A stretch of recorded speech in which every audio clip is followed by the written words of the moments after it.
Y saludo con muchísimo gusto a Pedro Tello. ¿Cómo estás, Pedro? Muy buen día. Sheila, buenos días, qué gusto saludarte a ti y también a quienes nos escuchan. Oye, pues cuéntanos, hoy vamos a hablar del nearshoring. En junio, el empleo en maquiladoras alcanzó su mayor avance en 15 meses. Esto es un dato relevante. Sin lugar a dudas, a ver, la industria maquiladora de exportación que opera en nuestro país y que fundamentalmente lo hace en la frontera norte, es un sector de la actividad económica que está vinculado muy estrechamente con el comportamiento del mercado y de la economía estadounidense. De modo que si la economía del vecino del norte despega, este es el principal motor que impulsa el avance de la industria maquiladora. Lo mismo en lo que a la generación de divisas se refiere, que a las inversiones para expandir sus propios niveles de producción, pero particularmente en materia de empleo. Y los datos que dan cuenta del desempeño de la contratación de trabajadores por las maquiladoras en México durante el mes de junio ofrecen un panorama bastante alentador, Sheila. ¿Por qué? Bueno, pues porque en empleo la contratación de trabajadores aumentó en junio por 15º mes consecutivo, solo que el incremento que se registró en el total de contratados durante el mes de junio fue la cifra más elevada que se ha registrado en más de un año y medio de operaciones. Con ese avance, el total del personal ocupado en la industria maquiladora de exportación mexicana supera los 3.300.000 trabajadores, que es una cifra histórica para este sector y revela, entre otras cosas, diría yo, la fuerza con la que están empujando las inversiones y la contratación de personal.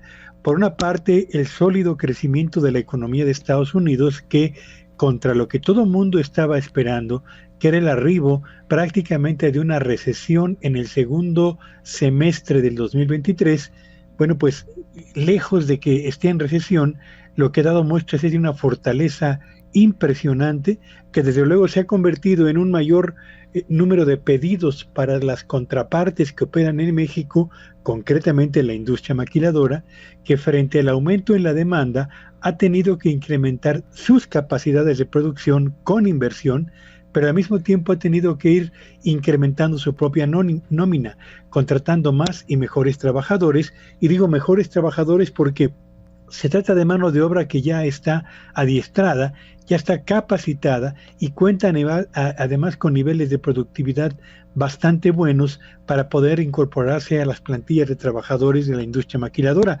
Y esto lo que ha generado, Sheila, no solamente es el aumento en el empleo en el sector formal de la economía, sino además un incremento en el salario real que pagan las maquiladoras a los trabajadores en el norte del país, fundamentalmente, lo que sin duda alguna forma parte también de las buenas noticias alrededor del desempeño de este sector de la actividad económica nacional. Así que tenemos una industria maquiladora pujante que está siendo impulsada por el avance de la economía de Estados Unidos, y esto se está reflejando en mejores empleos para los trabajadores del norte fundamentalmente, y desde luego en un aumento en el salario real que reciben justamente estos trabajadores en aquella región del país, Sheila. Y es que es bien importante, Pedro, este avance, porque justo lo que se ha estado pues en las últimas semanas, meses, pues conversando, sobre todo en las mesas empresariales, es el tema del nearshoring, ¿no? Y creo que escuchaba hace un par de días quizá al presidente del CCE decir que pues México ha avanzado entre las economías más desarrolladas, ya se ubica entre la 14 y la 15 posición respecto justo a esto que hablábamos del nearshoring, porque pues sí, ya es prácticamente una estrategia que llegó para quedarse, ¿no? Desde luego, yo creo que el nearshoring representa para México una plataforma de oportunidad que ojalá la aprovechemos apropiadamente, y subrayo, ojalá la aprovechemos, porque a México le interesa sí traer nuevas empresas que estén en la punta de la ola tecnológica y que permiten a México posicionarse como una potencia manufacturera en materia electrónica de las más avanzadas a escala mundial, sí, Pero si solamente traemos empresas que vengan a México a ensamblar piezas, partes y componentes que traeremos de otras latitudes para exportar fundamentalmente al mercado de Estados Unidos, estaremos repitiendo a escala ampliada exactamente el mismo modelo de desarrollo que durante décadas funcionó razonablemente bien para los estados del norte, pero no así para toda la economía nacional, que es la de importar productos que ensamblamos aquí para exportar a Estados Unidos. En otras palabras, nos convertiremos o afirmaremos nuestra posición como exportadores de importaciones.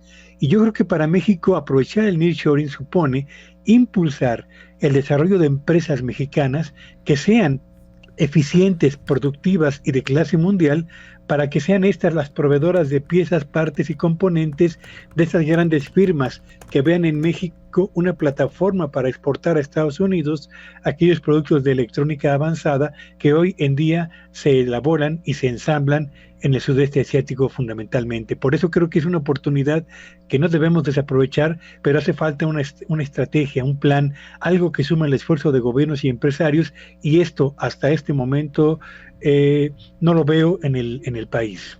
Oye, Pedro, ahora sí que aprovechando el viaje, hace ratito platicábamos con el presidente de Coparmex en torno a estos encuentros que han estado teniendo con toda la cúpula empresarial, o la plana mayor de la cúpula empresarial, con los aspirantes, tanto del Frente como de Morena, y pues él comentaba algo bien interesante, que pues por lo menos ven esta apertura, sobre todo de la parte de Morena, ¿no? Que hemos platicado y sabemos pues que esta división que se ha generado, que se empezó a especular mucho de, pues en un inicio incluso del sexenio, pues de esta ruptura casi entre el empresariado y el presidente, que ya se ha ido, digamos, acortando la brecha, se han estado como bajando los tonos del discurso, pero ¿tú qué opinas y cómo ves estos encuentros? Porque justo de esto platicaban, ¿no? De las inversiones, del tema de las energías limpias, de todo lo que necesita el país para desarrollarse, obviamente del nearshoring.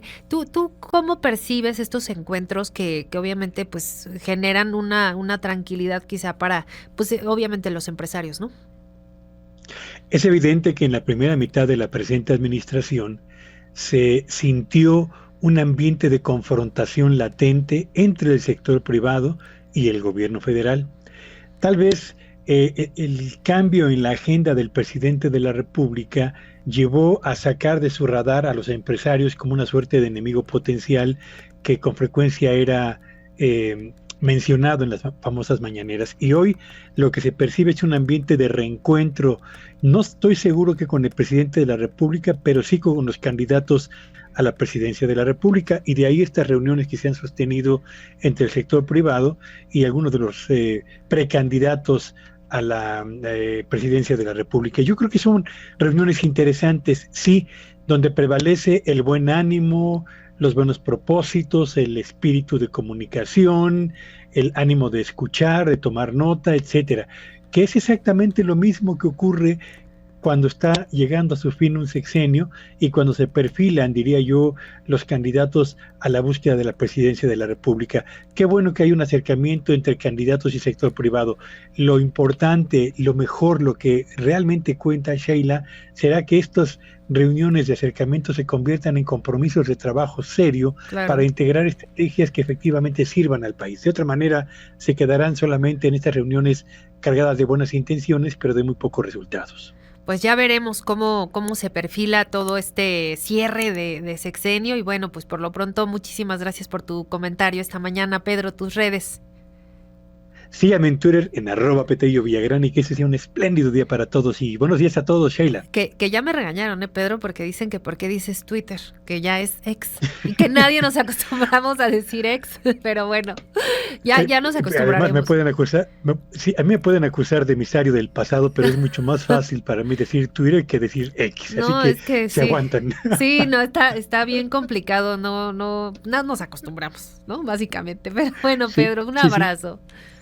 Hasta luego y buenos días. Muchas gracias, muy buen día, Pedro Tello.